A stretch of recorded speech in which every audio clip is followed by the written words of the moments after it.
The way he put it was when he saw us on a backpacking trip trying to wipe down our kids after 4 days of being stuck in a tent, he walks up to us and looks at us and what we're doing with the kids. And he says, when you're in the wilderness, you're supposed to live slovenly. And this is a seminary professor. Yes.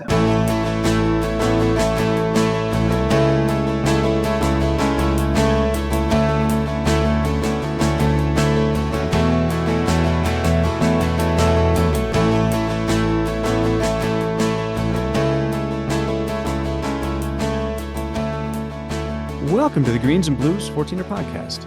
This episode, we continue our conversation with the Climbing Cooneys, founders of Climb13ers.com and HighestGroundPhotography.com. So, I mean, you both have lived these kind of amazing hiking lives, and this is probably different for the both of you, but what's the motivation? What is it that keeps you going back to the mountains? Just the beauty of it, just being in God's creation and the exercise, the fresh air. That's the best of it. Just being able to get out and enjoy it. There's a lot of different motivating factors. Backpack trips, very unique feeling to realize that everything you truly need, you can put on your back and survive comfortably. You know? Yeah. That's a very unique experience that I think vast majority of people never get to have.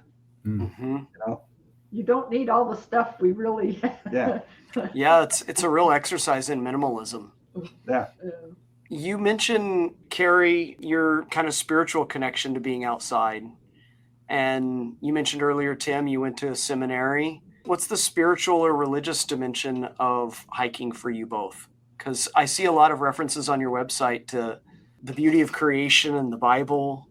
And I'm particularly interested in that. So just talk for a minute about what that is for the both of you. Appreciate you asking. You know, on the photography website, we try to give a little hint about this. And from our perspective, you know, in the Bible begins with God as creator and it ends with God as creator. If you look up the references in the book of Revelation, you'll find more mention of God as creator in the book of Revelation than any other book other than Genesis. And I think that's kind of an interesting sandwich, if you will. Yeah.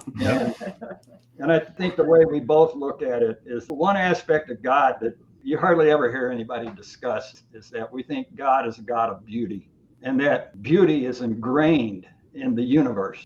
And from the large macro scale to the galaxies that what we used to think were stars, it turns out most of them are galaxies with hundreds of millions of stars.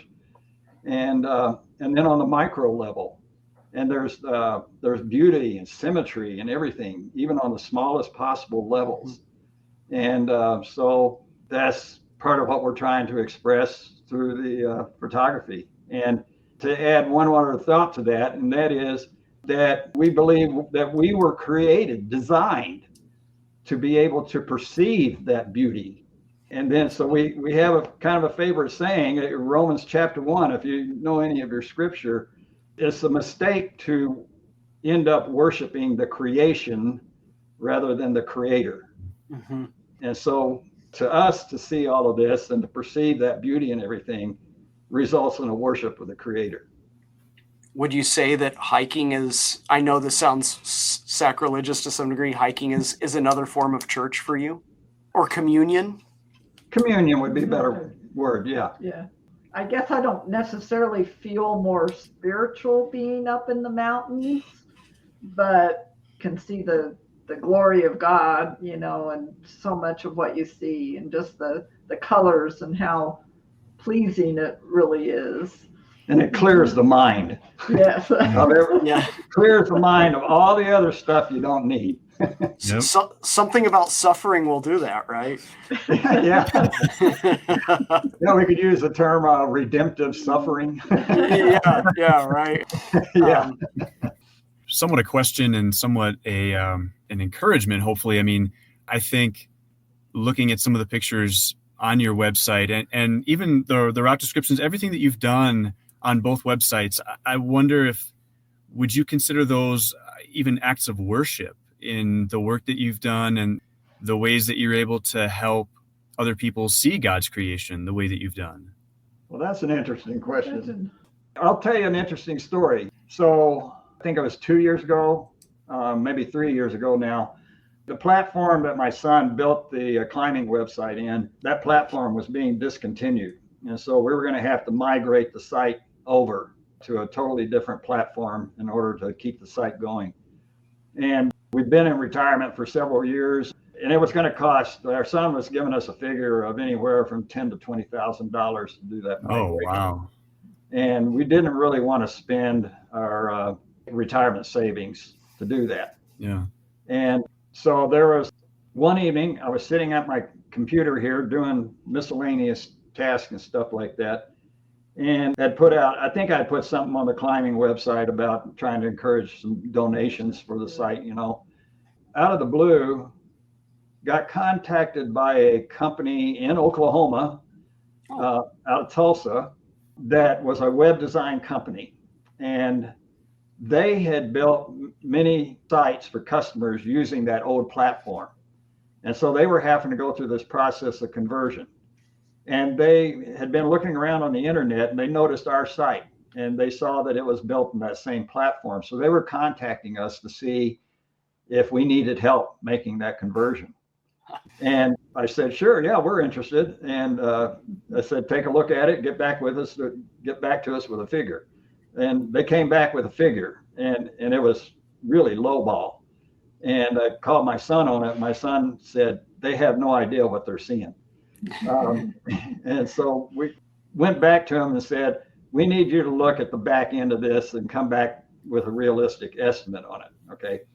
So they came back with an estimate, and they said something about $7,500 to do it. That same evening, within an hour of getting that first email, this other man who used to be on the board of trustees for the Colorado Mountain Club contacted us and said, I see you're trying to drum up some money for your site. How much do you need? I'm thinking, $50, $100, something like that. He worked for a company that supplies things to the oil and gas industry. Mm-hmm. Turns out his company is a $1 million company. He said he put a check for $5,000 in the mail that night. Wow. And then on top of that, he set us up to talk to the Colorado Mountain Club. So we, a day or two later, set up a call with the Colorado Mountain Club, and the guy that headed things up there, he said, okay, you give us 5 years of mention on your site and we'll send you $2,500. There's our $7,500. There's our 75. Wow. You don't think we looked at that as a little divine intervention? Yeah. I think we all should, given how comprehensive and amazing your website is. That's a gift to us all. Wow. So to me, this is personal, okay, but that was an affirmation that for some reason what we're putting out there is something that God is pleased with. Mm-hmm. So that's the point I was trying to get to. Oh, it's wonderful. It's your website, like I said, it's a gift. It's the blessing of all your knowledge and experience. And for some of us that don't have the amount of time to do the amount of hiking you guys do, and I want it streamlined a little bit more, I mean, I want to do a class 2 hike in the Southern Saguache with an easily accessible road. Boom. There it is, right? That functionality is so helpful in your website. And that's one of the things that's most impressive about it, I think. Okay. Glad to hear that. And I'm not sure everybody picks up on that, I think it's even better than a book. Like you said, there's no way you could haul that book along with you like an old guide, but the ability to tab through and find the kinds of hikes that you want to find, the color coding of it all. I mean, it's just... We just wanted to say, here's how we did it. If you like it, great. If you don't, go find your own and keep it simple. I think that's the right sweet spot in terms of, you're right, that most 13er hikers are either disaffected 14er hikers or they've completed the 14ers, right? Mm-hmm. And in my case, I had done 30-something 14ers before I came to the 13ers. And in the 130-something 13ers I've done, I can count on one hand the number that had a trail that went up more than halfway. So you're going to have to do a lot of route finding. And if you've embraced that, then what your guide is perfect, because it tells you trailhead, it tells you the approach, tells you, just the most important things, like where not to screw up. And for most of us that hike 13ers, that's what we need. I just need to know, what's the round trip? What's the stuff that I can't see on a map that I'm going to confront here? What's the allure of this? How difficult is it? From somebody else that did it, who's in way better shape than I am, but kind of knows what it's all about. So I feel like your site, and we interviewed a woman named Laura Clark, who's done about 450 of the 13ers. And she's got a site that's not as comprehensive as yours. She's building it out as she goes along, as it were, too. Yeah. So between the two of you, I mean, I think it's pretty much all you need. But yeah, we didn't want a handheld guide either. That's part of the adventure and the lure. If you're out climbing, figure out some things yourself. That's part of the adventure and the fun of being out there. And visually, conditions can change over the years. Maybe there's been a rock fall since we did it our way, and maybe now you've got to, go another way. Visually, make some decisions yourself. I like the sweet spot that you hit, like you're talking about. It's not hand holding, but it's basically, here's how we did it. The only feedback I would personally give you is, you've mentioned, well, if you don't like it, find your own route. I think you should quote that at the top of your website and just make that your tagline, because that would be very amusing. There's a tremendous shift that's occurring in the climbing community here because of technology. And that is the advent of GPS and GPX tracks and all of that. And there's even, it seems to be becoming a moral ethic that if you're going to be out there climbing peaks, you should have somebody's GPX track to do it. And of course, we didn't use GPS to climb any of our peaks, and the routes we have on there are hand drawn. So I've noticed this shift, how the younger generation really wants that, and even looks at it as a moral requirement to go into the field with it, which is interesting. You're talking to two guys that don't use GPX tracks at all. Okay. Okay. I've never used one. I wouldn't even know how to use one if I wanted to. I mean, one of the things you talked about, kind of the nature of backpacking, is self-sufficiency. And it kind of cuts that off at the knees, right? Like, part of the goal of hiking is to be out there on your own. Yeah. And as Carrie said, that's the joy of it. And there's a joy in that. Yes. Yeah.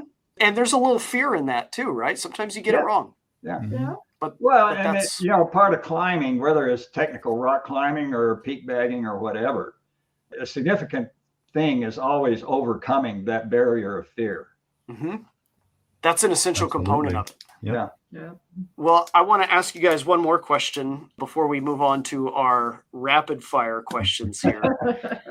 I want to know, is there just any great story other than your first date story that you guys have about a hike that was just memorable, or everything aligned perfectly that day, or you did 10 peaks in a day, or is there any story like that just really comes to mind for either of you?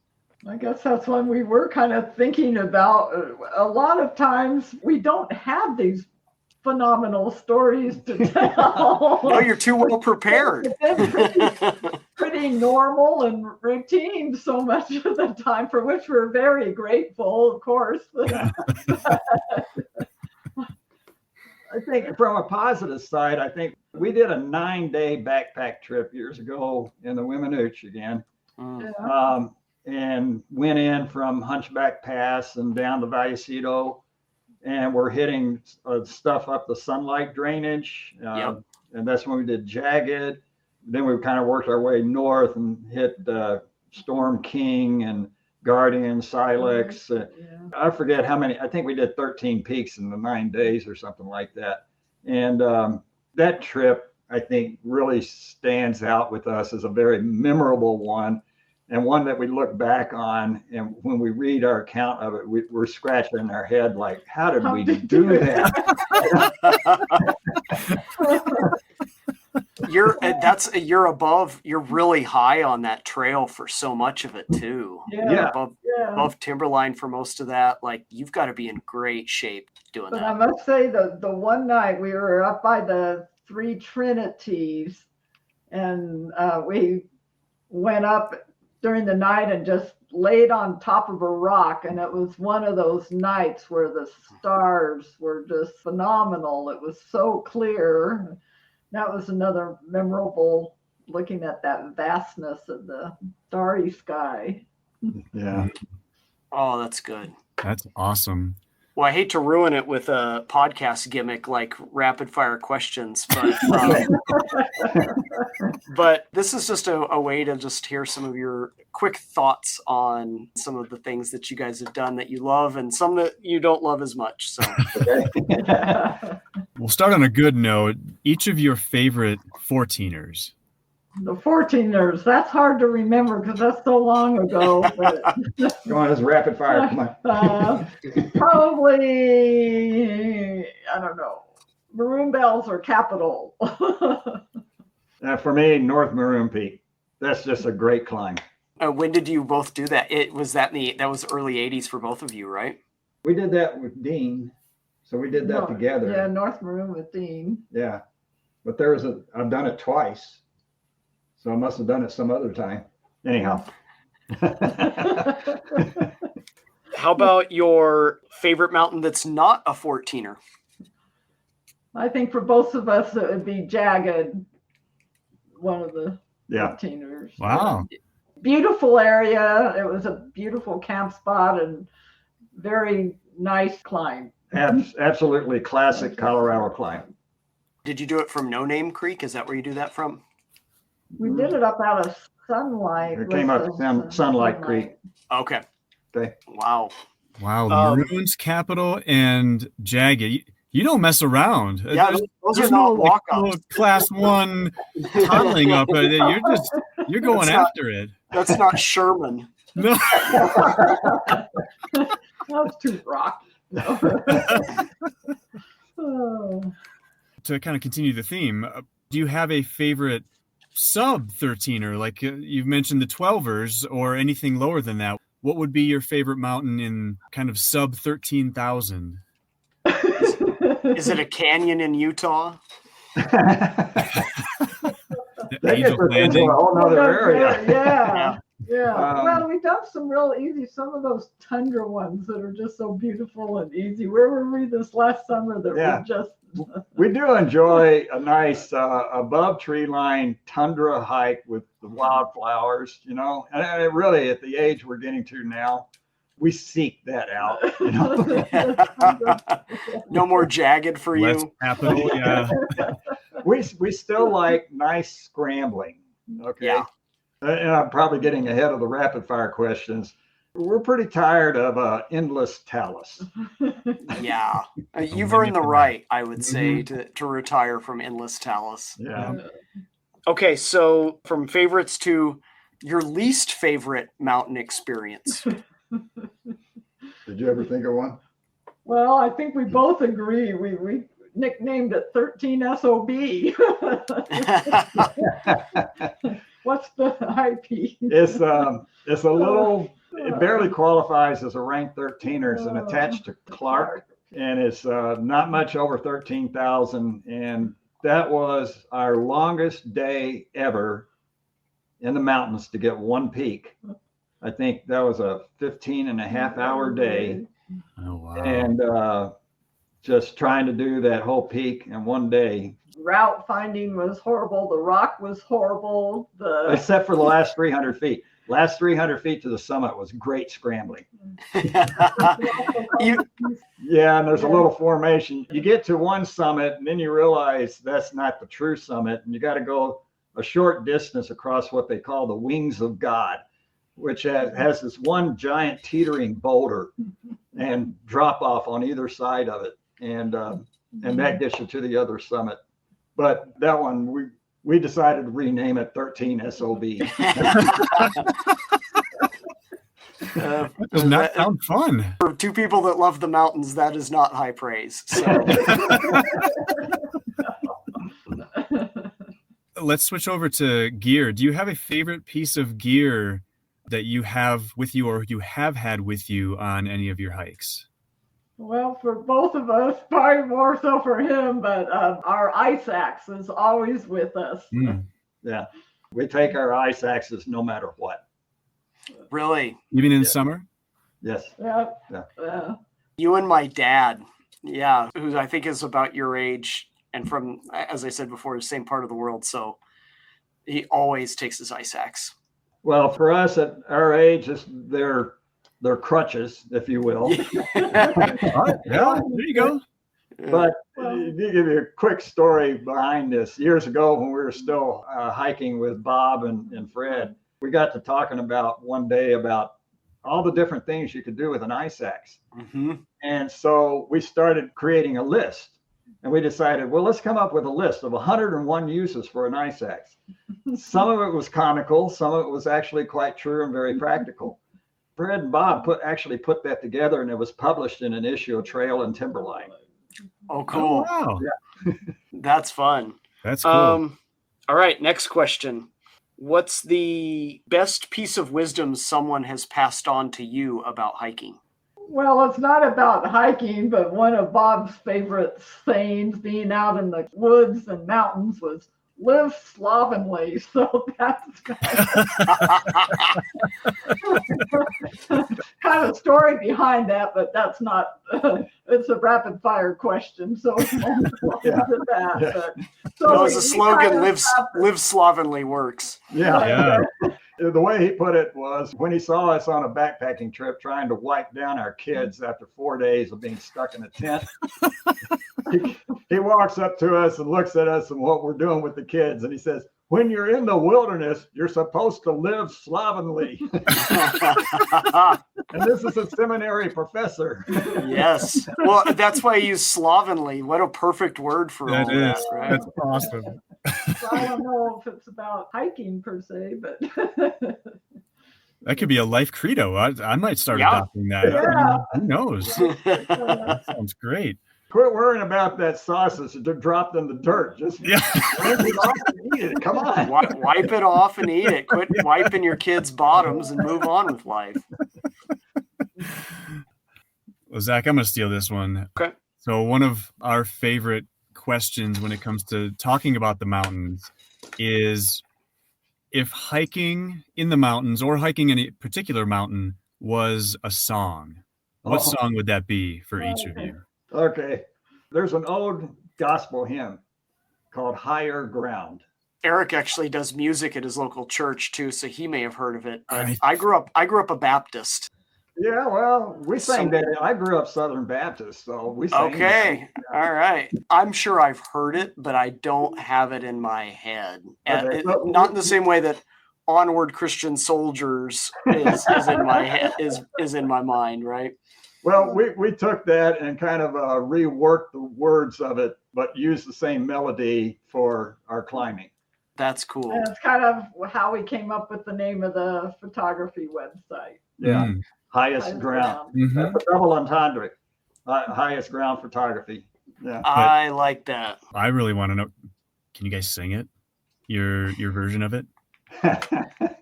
We're climbing up the upward way. New heights we're gaining every day. We love to climb where peaks abound. Lord, plant our feet on highest ground. That's I love good. it. And I do know that song. Now that you sang that melody. Yep, Okay. That's familiar. Okay. That's fantastic. That is so good. And that's going in the podcast.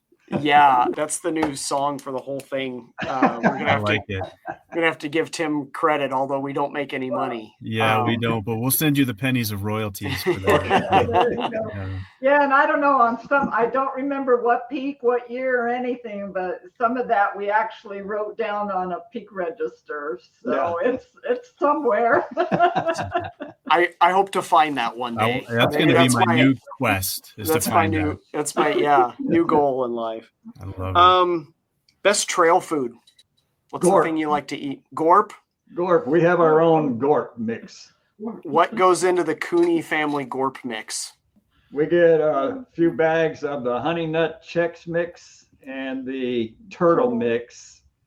and a 2-pound thing of mixed nuts from Sam's Club, and Honey Nut Cheerios, and Sugar Smacks. sugar smacks, and a bunch of our M&Ms, and then we have a pecan trees here growing at our house, and we put our own pecans in it, not roasted or anything, just raw. Where have you been all my life? I needed this recipe like 20 years ago. Oh my God. That sounds really good. That sounds glorious. Yeah.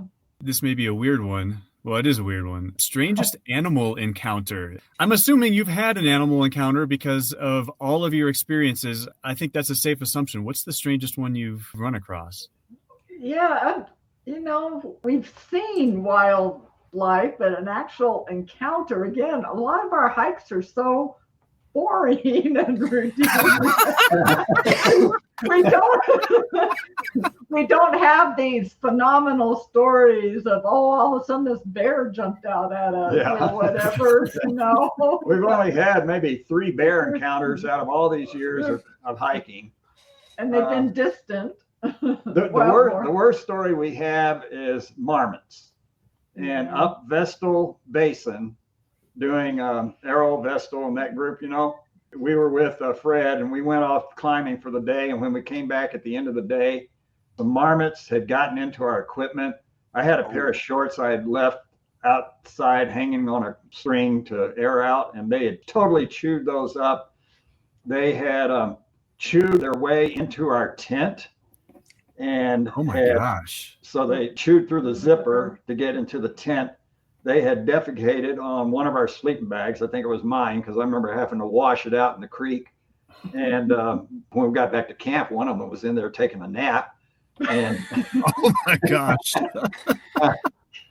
And really, I don't know if you've ever been up in there. The marmots up Vestal Creek, Vestal Basin, are notorious. Everybody knows about them. So I've been up there just to backpack, but I did not know that they had that reputation. I think I came away unscathed, but apparently I'm one of the few. Wow, I've never heard of marmots that destructive. That aggressive.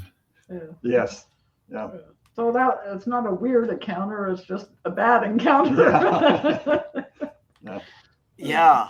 Well, I think so. This isn't a rapid fire question, but I've got to ask, you guys are obviously in tremendous shape, or have been for a very long time. You talked about riding bikes. I'm going to make an assumption that you're in your 60s or 70s now. People obviously listening to this can't see it, but you guys are in fantastic shape still. What have you guys done to keep yourself in shape all these years and to train for all this hiking? What can I learn from you in terms of taking care of myself? I guess just keep at it. Keep on going as best as we can. We just like being out so much that maybe exercise becomes addictive. I don't know. Yeah. But after a few days of sitting around, we're both really antsy. We need to get out. Yeah. Get out and do something. Yeah, we have to be out. So we're probably addicted to the endorphins or something. Just don't ever come off of it, and just keep it going, right? Yeah. Plus, it's just, just enjoy being in the outdoors so much. And even the biking, especially around here on the western slope, again, you can get away from the traffic. It gets you away from the busyness of everything, just a chance to kind of relax, even though you're working your butt off, Yeah. If anybody hears this, or you're thinking about it and actually trying to do all the 13ers, the one that's going to hang everybody up is Lizard Head Peak. Okay. Yep. That's the most difficult one. And several years ago, we got involved in a technical canyoneering. When it comes to technical rock climbing, we never really developed that skill all that much. I mean, I could lead a 5-6. That's probably about it. All right. That was enough to keep us out of trouble, or help us get out of trouble if we got into it. But in the technical canyoneering, we picked up more skills and more knowledge there that gave us a confidence that transferred back to the peak bagging. So that when we did Lizard Head, that canyoneering experience really paid off in doing that. Particularly rappelling. Yeah, I mean, rappelling's part of it, but actually the climbing aspect of Really? it. Because in technical canyoneering, there are times when you got to go up as well. That's And, true. there's slot canyons that we've done where we've had to up climb at about a 5.8 level, and that's the maximum rating on Lizard Head. Okay. So that was very handy. Yeah, that's perhaps for another podcast and another day to talk about your canyoneering exploits. That's having spent a lot of my 20s in Utah and northern Arizona doing canyons. I'm interested in hearing some of your stories there too. That's really cool that you guys have lived the life that I wish I was living here in many ways. Well, I'm paying for it now. as she raises up her surgically repaired shoulder. Yeah. You offer some very encouraging words about your thoughts about our physical conditioning. We're small people. I'm 5'8", she's 5'7". We've never thought of ourselves as Olympic caliber athletes or anything like that. I think for us, we're just people who were willing to put one foot ahead of the other and stay with it.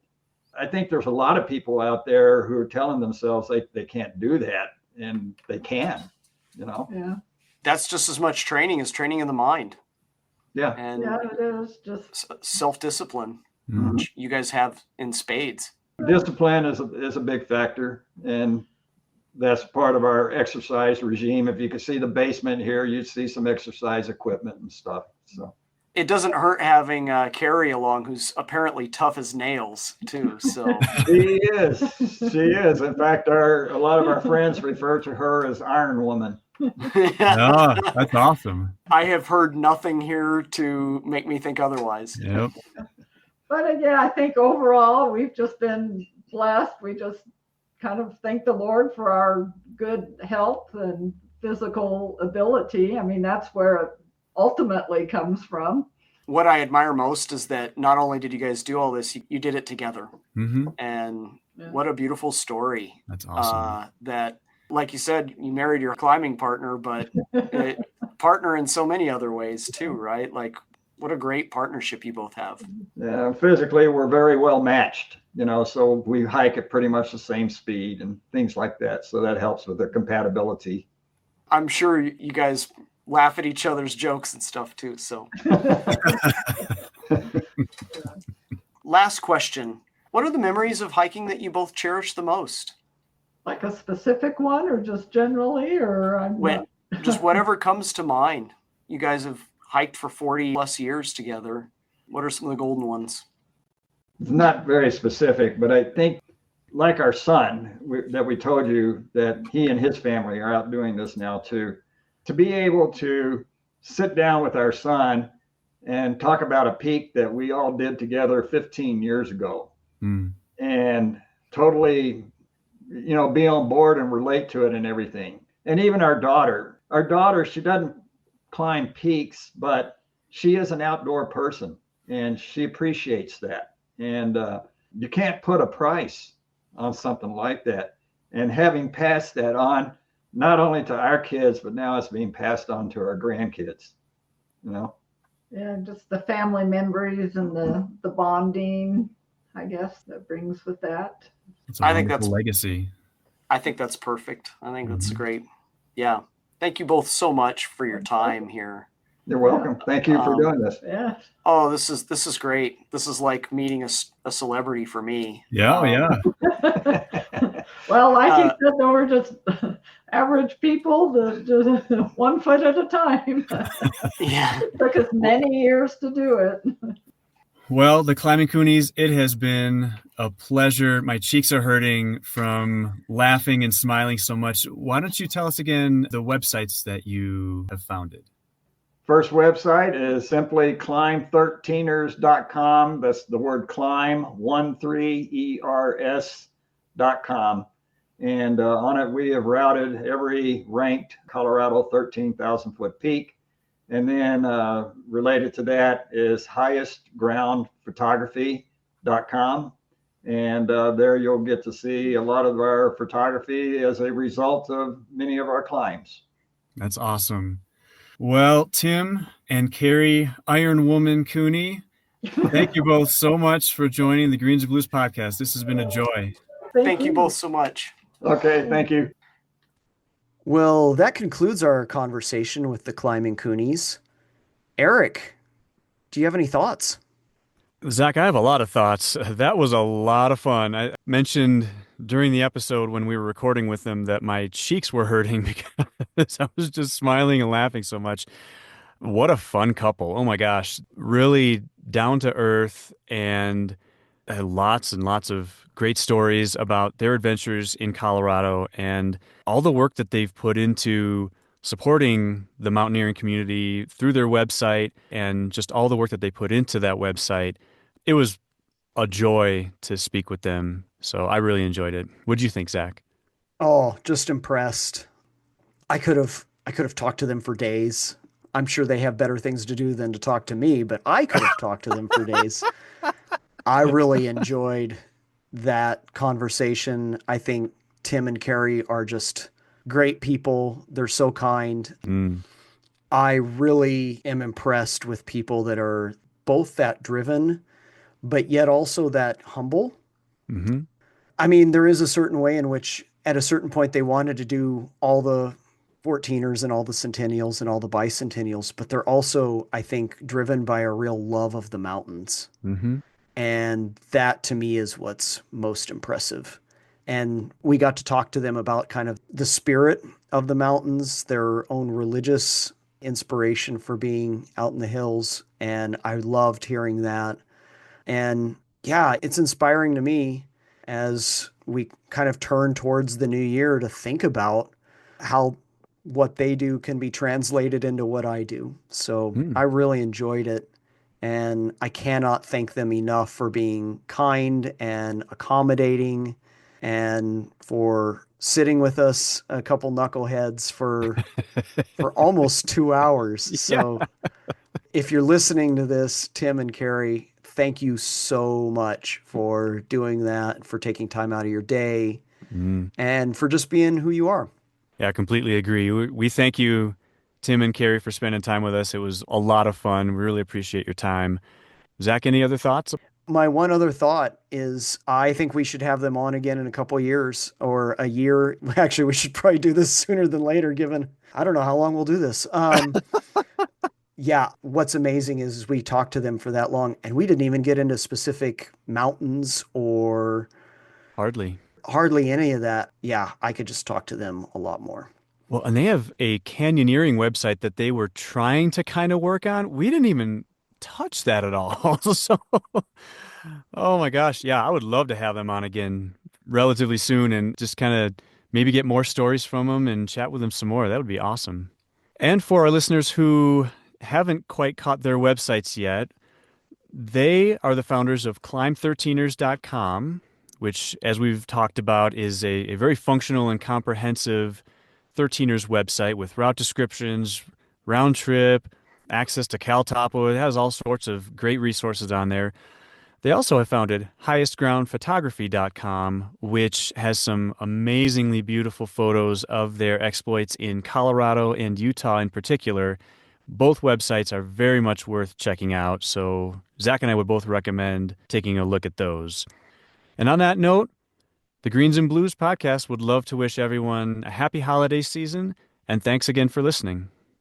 We will check you guys again right at the turn of the new year. Thanks again for a lovely year, everyone.